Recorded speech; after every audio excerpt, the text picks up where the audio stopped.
La mode est un éternel recommencement, cela peut très bien s'appliquer au bas nylon. Nous avons vu qu'il a presque disparu dans les années 70, excepté quelques irréductibles et quelques vieilles dames qui conservèrent cette habitude, puis qu'il faut en parler de cette manière. Pour ces dernières, toute idée de lier cela à un quelconque désir de séduire et même de le lier à une idée de sexe est hors sujet. Elles font tout simplement cela comme un homme qui continuerait de se raser sans utiliser un appareil électrique. Je me souviens de ma tante qui pestait contre les magasins de sa petite ville qui ne proposaient pas ou peu de bas nylon à la clientèle. Nous sommes encore entre deux mondes, toute jeune fille qui approchait de ses 20 ans en 1980, pouvait encore avoir vu sa mère porter des bas, même qu'elle le remarquât sans pour autant attacher une grande importance à la chose. Elle aurait pu tout aussi bien remarquer que son père avait laissé pousser ses cheveux.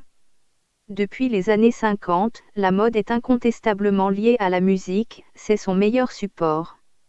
Il y a la mode que les couturiers imaginent et celle plus visible qui se porte dans la vie de tous les jours. D'ailleurs, je n'ai jamais bien su lequel des deux suivait l'autre. On peut se rappeler les fameuses chemises à fleurs popularisées par Antoine dans ses élucubrations. Bien malin qui avait vu ce genre de chemise dans un magasin avant qu'il n'en parle dans sa chanson. Au début des années 80, la mode musicale qui se pointe est ce qu'on appelle la New Wave. Elle répond au mouvement punk qui s'essouffle. Beaucoup plus fouillé musicalement, on entre gentiment dans l'ère électronique en mélangeant les sons artificiels et en conservant les instruments traditionnels comme les guitares. On retrouve un peu la créativité des années 60 où chaque groupe a son style et un son qui lui est propre. Il y a Talking Heads ou des groupes qui explorent des musiques plus sombres et froides comme Joy Division. Plus étonnant, c'est le grand retour du rock and roll que l'on nomme désormais rockabilly, un terme pas si nouveau mais mis définitivement en évidence. Un groupe surclasse tous les autres, tant au niveau du succès que la maestria de ses membres, les Stray Cats. Il revisite avec un certain bonheur les classiques du rock et en crée de nouveaux. Toutefois, les puristes aiment sans doute cela, mais peuvent lui reprocher que l'on n'est pas tout à fait dans le son des premiers Presley ou Bill Haley.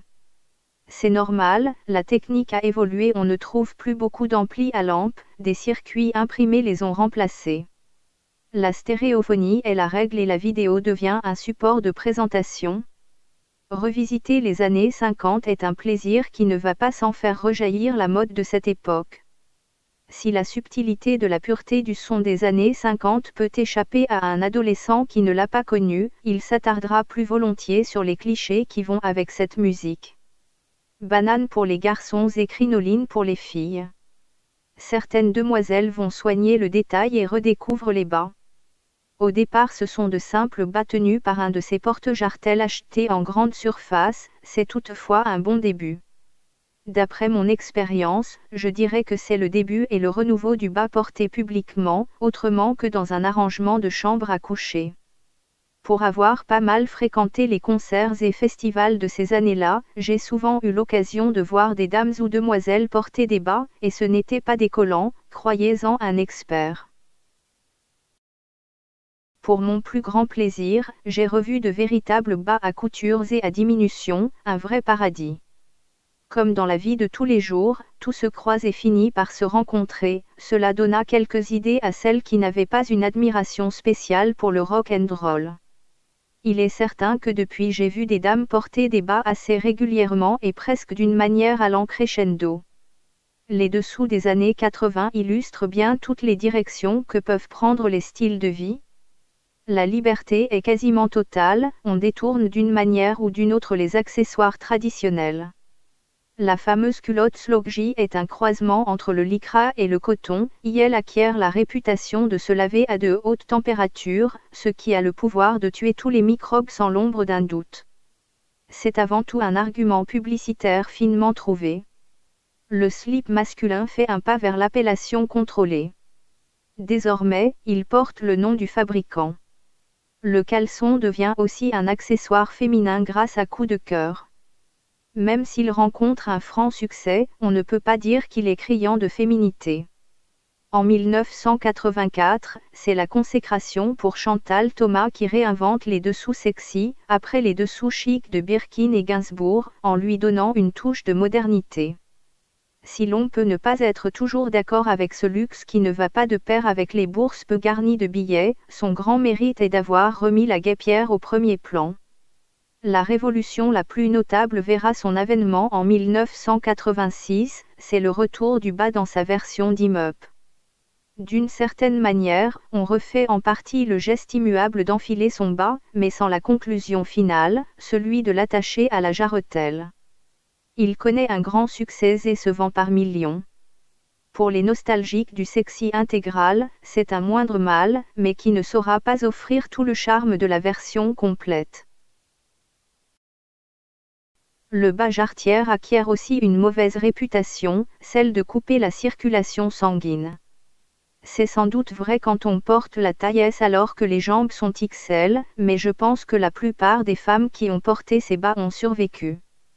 Peut-être plus ennuyeux, c'est le manque d'assurance dans la tenue du bas, qui rappelons-le est tenu par 2 bandes de silicone, et peut connaître un certain relâchement après quelques usages. J'en ai vu une ou deux qui se payaient l'air malin lors de ce genre d'accident, surtout celles qui n'assumaient pas complètement l'art de porter des bas. Il est aussi conseillé avant l'utilisation de respecter un certain strict dans le choix de la taille. La présence d'un géomètre n'est pas expressément conseillée, mais peut avoir une certaine utilité. Dans la réalité, Dim n'a fait que de mettre en valeur un bas qui existait depuis 30 ans, en lui assurant une méthode qui conjugue confort et une relative sécurité dans son maintien. Nous verrons dans un prochain chapitre que ces années sont aussi le symbole du sexy qui s'assume, grâce à la publicité et à la télévision, et nous explorerons les années suivantes. C'est quand même sublime. C'est d'abord esthétique avant d'être sexy. C'est quand même agréable d'être une fille, une femme qui travaille, qui peut se permettre de porter des porte-jartelles parce que c'est effectivement bien plus joli, bien plus féminin, bien plus élégant.